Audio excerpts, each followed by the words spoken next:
एक बार की बात है, जादूपुर नाम के एक गांव में करतब दिखाती एक औरत एक रेड्डी के लिए गांव में आती है।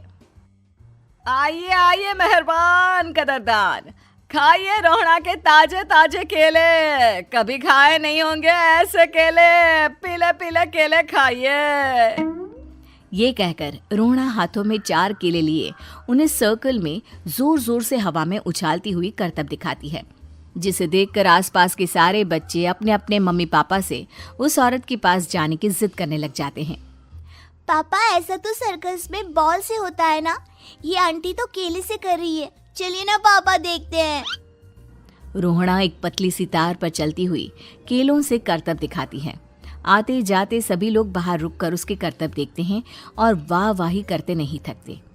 जैसे ही एक आदमी पास आकर उसे पैसे देने लग जाता है, तब वो कहती है, अरे नहीं नहीं साहब, मैं करतब तो बच्चों के मन को बहलाने के लिए करती हूँ।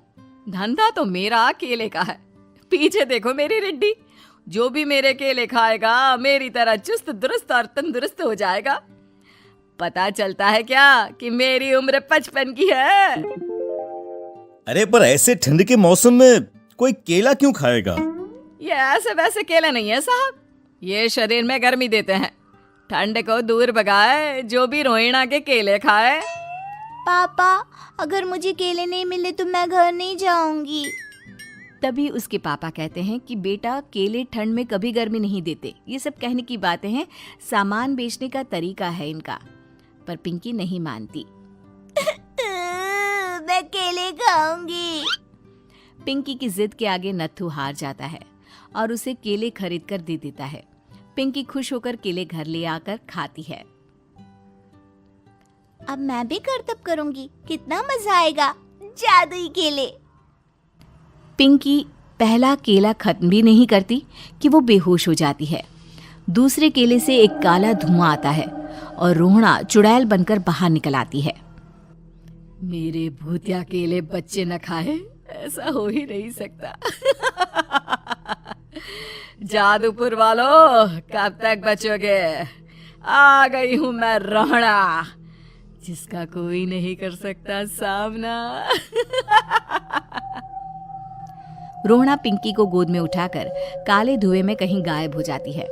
शाम के वक्त नत्थू घर लौटता है और पिंकी को घर में ना पाकर उसकी माँ से कहता है, माँ पिंकी कहाँ है?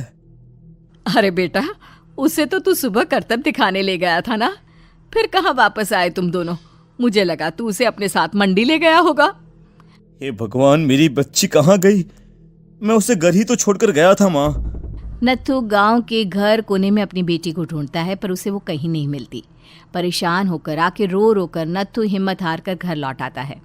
अगली सुबह रोहड़ा फिर से करतब दिखाने आती है और इस बार पिंकी की तरह रोनी केले खरीद लेता है। 50 रुपए दिए थे पापा ने, सारे पैसों की मैंने केले खरीद लिए हैं।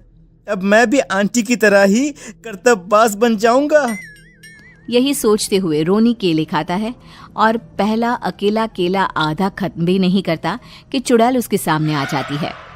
मेरे साथ चलने का समय आ गया है रोनी। ये तो बस शुरुआत है। अब इस गांव के सारे बच्चे धीरे धीरे मेरे कब्जे में होंगे, एक बच्चा भी नहीं बचेगा। ये कहकर रोना रोनी को गोद में लेकर काले धुएं में अदृश्य हो जाती है। इसके बाद हर रोज गांव में से कोई ना कोई बच्चा गायब होता, पर ऐसा क्यों हो रहा है किसी को भी समझ में नहीं आ पा रहा था। रोज की तरह अपनी बेटी पिंकी की तलाश में नत्थू गांव के एक तालाब के पास बैठा रो रहा था। कहाँ गई मेरी पिंकी? शकुंतला के जाने के बाद एक वही तो मेरा सहारा थी। अरे उसकी आत्मा कोस रही होगी मुझे कि मैं अपनी बच्ची को संभाल भी नहीं पाया। नत्थू ये कहता हुआ रो ही रहा था कि तभी तालाब में से उसे शकुंतला की आवाज सुनाई देती है। कहाँ थी तुम शकुंतला? हमारी बच्ची और सारे गायब हुए बच्चे रोहड़ा के कब्जे में हैं। वो बच्चों को जो केले देती है उससे बच्चे बेहोश हो जाते हैं और उसके कब्जे में आ जाते हैं और वो उन्हें ले जाकर काली दुनिया में ले जाती है। पर वो ऐसा क्यों कर रही है? ये मैं नहीं जानती, पर उस दुनिया का रास्ता मैं आपको बता सकती हूँ। जहाँ ये नदी खत्म होती है वहाँ एक केले का पेड़ है, उसके नीचे एक दरवाज़ा है, वहीं से रास्ता जाता है उस दुनिया का। ये कहकर शकुंतला की आत्मा गायब हो जाती है। गांव के सभी लोग झुंड बनाकर उसी रास्ते से काली दुनिया में चले जाते हैं और वहां देखते हैं कि सारे बच्चे वहां काम कर रहे थे। पापा मुझे ले चलो यहाँ से। पापा पापा। सभी बच्चे अपने मम्मी पापा से लिपट जाते हैं। तो तुम लोग यहाँ तक आ गए? क्यों हमारे बच्चों को पकड़ लिया तूने? तुझे शिकार ही बनाना है तो ले, हम सब आ गए हैं, हमें खा ले। नहीं, मुझे बच्चे चाहिए, मेरे बच्चे के बदले तुम लोगों के बच्चे। क्या मतलब? मैं इसी गांव में रहने वाली एक औरत थी। केले की चोरी के इल्जाम में मेरे बेटे को गांव वालों ने इतना मारा कि वो मर गया। उसी दिन मैंने ठान लिया कि गांव वालों का भी वही हाल करूंगी। कुछ दिन बाद बेटे के चले जाने के दुख में मैं भी मर गई और मेरी भटकती आत्मा एक चुड़ैल बन गई। और फिर मैंने बदला लिया तुम सबके बच्चे छीनकर। बर्दाश्त नहीं कर पाए ना, सोचो मुझ पर क्या बीती होगी। हमें माफ कर दो रोना, पता नहीं ये किसकी गलती थी पर हम सभी माफी मांगते हैं। हमारी खुशियां लौटा दो, तुम भी तो एक माँ हो। गांव वालों की बात सुनकर रोना का मन पिघल जाता है और वो बच्चों को छोड़ देती है। उसके बाद काली दुनिया बच्चों के लिए जादुई दुनिया बन जाती है। अब कोई भी कभी भी वहां आ जा सकता था।